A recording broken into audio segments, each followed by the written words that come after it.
back to my channel, Wine About Books, where we talk about our favorite morally gray men and all the red flags we love to ignore.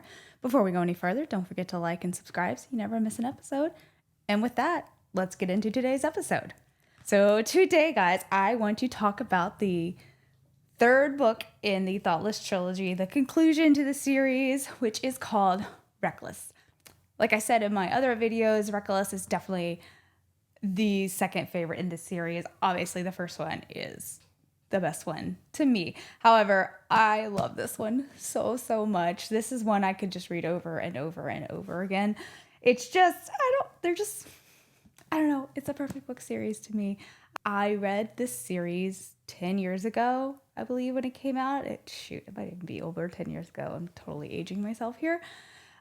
But it was kind of before the romance genre really took off to become what it is today, before like Book Talk and BookTube and book reviewers and Bookstagrams and all that stuff. This was one of the OG romances, or at least the contemporary romances that I remember, before a certain series came out that kind of took Housewives by storm, a certain Twilight fan fiction that we're not going to talk about on this channel, but yeah, this was the OG even before that, and I love it. So that's why if you've read the first two, you'll notice it is a little dated in terms of the technology used in it, and it's just the time, and I loved it so much. But anyway, let's get into talking about this book. Obviously, I'm already going to tell you it's a 10 out of 10 for me. I love this book so much. Yeah. So Reckless, as we left off in Effortless, we've learned that Kellen's band has made it big. They've made a name for themselves. They've become popular, and Kellen now has his, well, it's not really a found family, it's his actual family, and he and Kira have kind of done their like pseudo marriage, and even though they're not technically married, call themselves husband and wife. Anyway, so this book starts where Kellen and his band get a record deal, and they get to go on their own tour, kind of like they just did in the previous book, except this is their tour. They're headlining. It's bigger than anything they've done up until this point. And obviously the band is super excited. And this time, Kiara is like, I'm going with Kellen. Like, I'm going with him. He's my husband, even though he's technically her husband yet.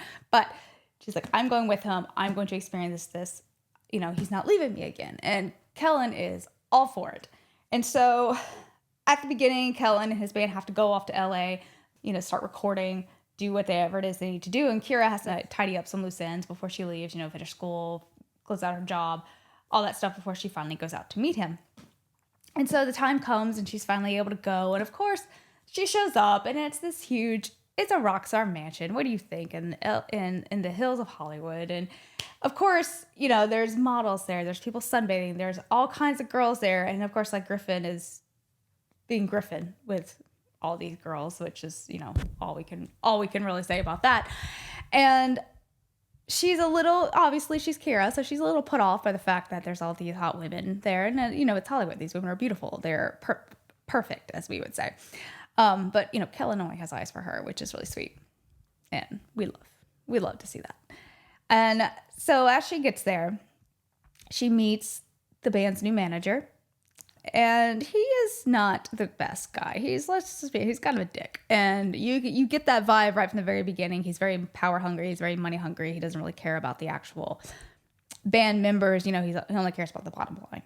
And so in order to help their tour take off and their career to really take off as the D-Bags, he is approached by a current pop star. And her name is Sienna Sexton. And it's really funny. Like, obviously she's not mentioned in the first two books because I honestly don't know if the author even thought she was going to do a trilogy.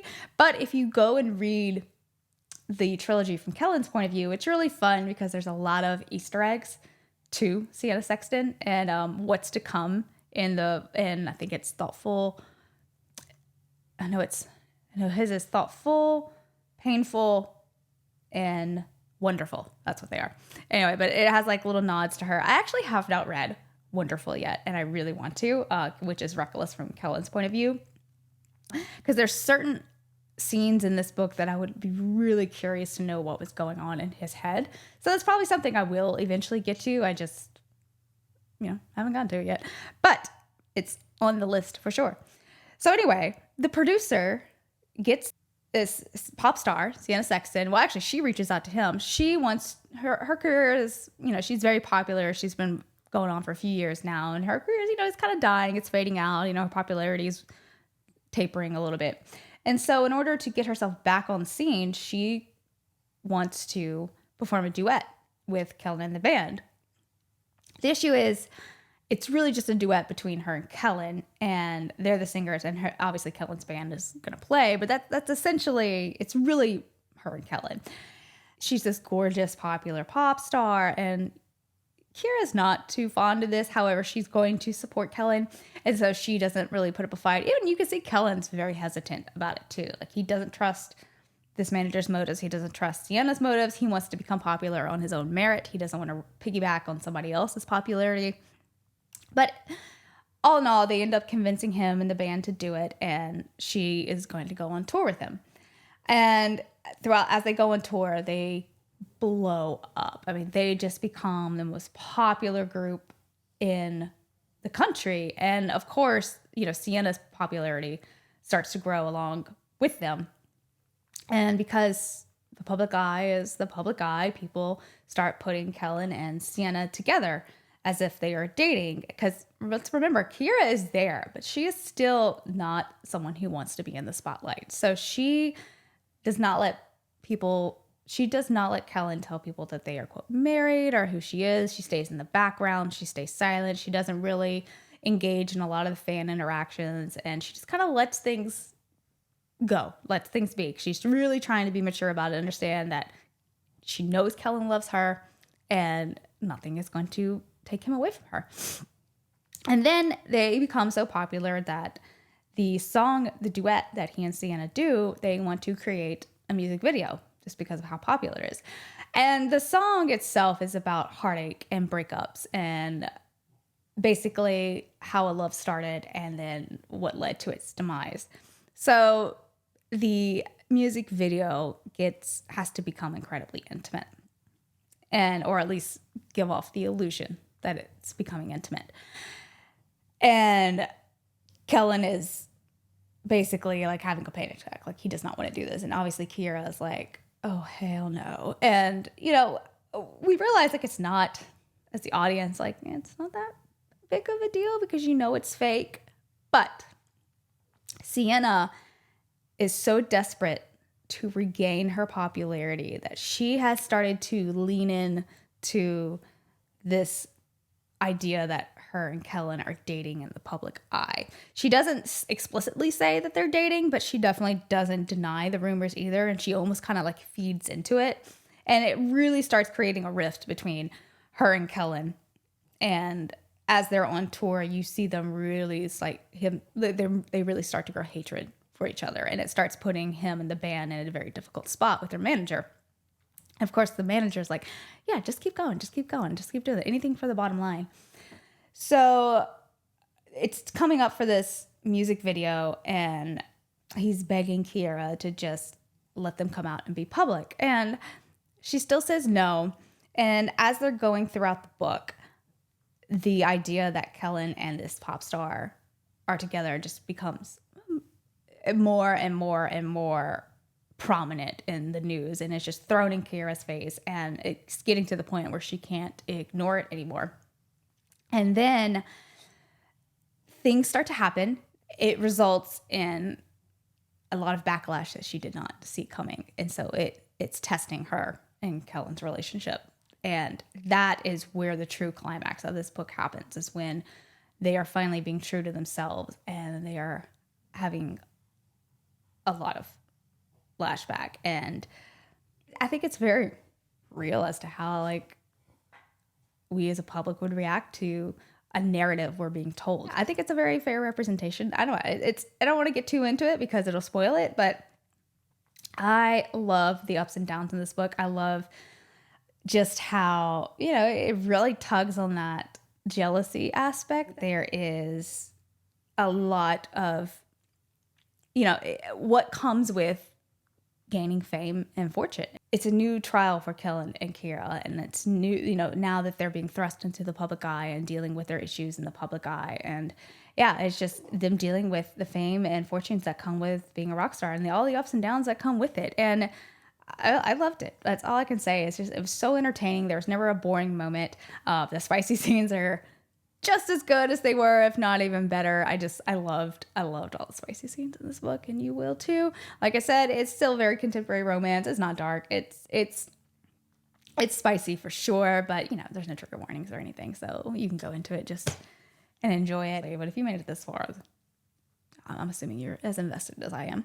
But yeah, I was so sad when this book was over. I went into just like a straight up, not book hangover. I was in a straight up book depression because I love these characters, became my best friends. Like, I remember waking up, this is before I had my child, and I would get up in the morning, my husband would go to work, I would have my coffee, and I would just sit and read because felt like my best friends. I was having coffee with my friends. And when it was over, I did not know what to do. I was so, so sad. And I hunted for the same feelings this trilogy gave me for so long. And it's how I ended up reading so many books that I have. And obviously, I have found ones that I have loved just as much. But yeah, this was the OG one. This is the one that started it all for me. I could read this again and again and again. It never gets boring to me. It's the book I read when I'm in a book slump and I just kind of need something to pick me up. I was reading these because they just made me so happy, and like they were like my best friends. And I hope you feel the same way. And if you don't, that's totally cool. I mean, everybody is entitled to their preferences. But yeah, if you've read the other two, I would suggest finishing with Reckless because it's just so good. And it allows us to live that fantasy of like, or at least if you have that fantasy of like being the rock star's girlfriend and what that lifestyle would be like. And it gets you into like what that lifestyle would truly be like and all the ups and downs that come with it. So yeah, just pick it up, finish the series. Obviously, all the other characters are there. You go a little deeper into their stories, and I love it so much. I love it so much. There's actually even a book called Untamed, I think. It's about Griffin's story. I haven't read it, but I loved these characters so much that I almost did. And but because I love Griffin's character, but I just don't know if I could tolerate him for his own book. But yeah, so pick this one up, finish it off. Tell me what you think. Did you like it? Did you not like it? Tell me what you loved about it. Tell me what you didn't like about it. Let's talk about it. But yeah, this is my baby. I will die on this hill that this is forever and always the best romance trilogy for at least for contemporary romance. So yeah, with that, guys, that is going to be it for today. I hope you enjoyed this series, and I will see you guys next time. All right, bye.